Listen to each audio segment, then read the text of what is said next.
السلام علیکم ورحمۃ اللہ وبرکاتہ۔ بسم اللہ الرحمن الرحیم۔ ڈیئر اسٹوڈنٹس، امید ہے آپ سب خیریت سے ہوں گے۔ ہم اسلامیات کا باب سوم شروع کرنے جا رہے ہیں، جس کا عنوان ہے اسوہ رسول اکرم صلی اللہ علیہ وسلم، یعنی رسول اکرم جو کہ حضرت محمد صلی اللہ علیہ وسلم ہے، ان کا اسوہ کسے کہتے ہیں؟ نمونہ، ٹھیک ہے۔ تو ظاہر ہے کہ آپ صلی اللہ علیہ وسلم کی ساری زندگی ہمارے لیے نمونہ ہے۔ آپ صلی اللہ علیہ وسلم کے جتنے اعمال ہیں اور صفات ہیں وہ ہمارے لیے نمونہ ہے۔ تو سب سے پہلے ہیڈنگ جو ہے اس کا نام ہے رحمت للعالمین، ٹھیک ہے، یعنی تمام جہانوں کے لیے رحمت۔ کون ہے تمام جہانوں کے لیے رحمت؟ ہمارے پیارے نبی حضرت محمد صلی اللہ علیہ وسلم تمام جہانوں کے لیے رحمت ہے۔ اللہ تعالیٰ نے حضرت محمد صلی اللہ علیہ وسلم کو تمام جہانوں کے لیے رحمت بنا کر بھیجا، ٹھیک ہے۔ اللہ تعالیٰ کا ارشاد ہے وَمَا أَرْسَلْنَاكَ إِلَّا رَحْمَةً لِلْعَالَمِينَ۔ پہلے میں لفظی ترجمہ کر دیتا ہوں، وَمَا أَرْسَلْنَاكَ، اور نہیں بھیجا ہم نے آپ کو، إِلَّا مگر، رَحْمَةً لِلْعَالَمِينَ تمام جہانوں کے لیے رحمت۔ اب نیچے ترجمہ پڑھتے ہیں، ہم نے آپ صلی اللہ علیہ وسلم کو تمام جہانوں کے لیے رحمت بنا کر بھیجا، ٹھیک ہے۔ یعنی صرف انسانوں کے لیے آپ رحمت نہیں ہیں، اور پھر انسانوں میں مسلمانوں کے لیے صرف رحمت نہیں ہے، بلکہ انسانوں میں مسلمانوں کے لیے بھی رحمت ہے، کافروں کے لیے بھی رحمت ہے، بچوں کے لیے، بڑوں کے لیے، مردوں کے لیے، عورتوں کے لیے، اور پھر انسانوں کے علاوہ باقی جو مخلوقات ہیں، جانور ہو گئے، چرند پرند ہو گئے، ٹھیک ہے، حتیٰ کہ نباتات ہو گئے، جمادات ہو گئے، سارے جتنے بھی جہان ہیں، جتنی بھی مخلوقات ہیں، سب کے لیے آپ رحمت ہیں۔ اور آپ پڑھیے آگے، ہم عبارت پڑھ رہے ہیں، دیکھیے، اور آپ صلی اللہ علیہ وسلم کی زندگی کو پوری انسانیت کے لیے نمونہ ہدایت قرار دیا گیا ہے۔ نمونہ ہدایت یعنی ہدایت کا نمونہ۔ اب دیکھیے، یہ خود اللہ تعالیٰ نے فرمایا ہے، ہم آیت پڑھتے ہیں، لَقَدْ كَانَ لَكُمْ فِي رَسُولِ اللَّهِ أُسْوَةٌ حَسَنَةٌ، لقد کانا تحقیق ہے، لکم تمہارے لیے، فی رسول اللہ رسول اللہ میں، یعنی رسول اللہ کی زندگی میں، اسوۃ حسنۃ بہترین نمونہ۔ ترجمہ دیکھیے، اب نیچے جو لکھا ہے، تحقیق تمہارے لیے رسول اللہ صلی اللہ تعالی علیہ وسلم کی زندگی میں بہترین نمونہ ہے۔ اور واقعی آپ صلی اللہ علیہ وسلم کی ذات اتنی کامل، مکمل اور اکمل تھی کہ بجات تھی کہ پوری امت کے لیے، پوری انسانیت کے لیے آپ نمونہ بنتے، آپ کا یہ حق تھا۔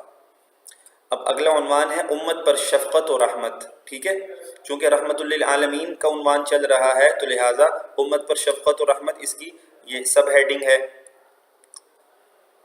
اللہ تعالیٰ نے حضور اکرم صلی اللہ علیہ وسلم کے بارے میں ارشاد فرمایا ہے، لَقَدْ جَاءَكُمْ رَسُولٌ مِّنْ أَنفُسِكُمْ عَزِيزٌ عَلَيْهِ مَا عَنِتُّمْ حَرِيصٌ عَلَيْكُمْ بِالْمُؤْمِنِينَ رَءُوفٌ رَحِيمٌ۔ پہلے اس کا لفظی ترجمہ پڑھ لیتے ہیں، لَقَدْ جَاءَكُمْ تحقیق آئے ہیں تمہارے پاس، رسول ایک رسول، مِّنْ أَنفُسِكُمْ تم ہی میں سے، عَزِيزٌ عَلَيْهِ بہت شاق گزرتا ہے ان پر، یعنی ان پر تکلیف دہ ہوتا ہے، ما عنتم تمہارا رنج و کلفت میں پڑنا، تمہارا تکلیف میں مبتلا ہونا ان پر شاق گزرتا ہے، ان پر تکلیف دہ ہوتا ہے، حریص علیکم وہ بہت خواہش مند ہیں، حریص ہیں تمہارے اوپر، یعنی تمہاری بھلائی میں بہت کیا ہیں؟ حریص ہیں، بالمؤمنین مومنین کے ساتھ، مومنوں پر، رؤوف الرحیم بہت شفقت کرنے والے، مہربان ہیں، ٹھیک ہے۔ دیکھیے اب ترجمہ، مسلمانوں تمہارے پاس اللہ کے ایک رسول آئے ہیں جو تم ہی میں سے ہیں، یعنی انسان ہیں، وہ بھی بشر ہیں، تمہارا رنج و کلفت میں پڑنا ان پر بہت شاق گزرتا ہے، ان کے لیے تکلیف کا باعث ہوتا ہے، یعنی اتنی محبت کرتے ہیں وہ تمہاری بھلائی کے بڑے ہی خواہش مند ہیں، وہ مومنوں پر نہایت شفقت کرنے والے اور مہربان ہیں۔ ترجمہ ختم ہو گیا، اب آگے پڑھیے۔ حضور اکرم صلی اللہ علیہ وسلم مقروض اصحاب کا قرض اپنے پاس سے ادا فرماتے تھے، ٹھیک ہے۔ مقروض اصحاب سے کیا مراد ہے؟ یعنی وہ لوگ جو قرض میں مبتلا ہوتے تھے، مقروض ہوتے تھے، ان کا قرض آپ اپنے پاس سے ادا کرتے تھے۔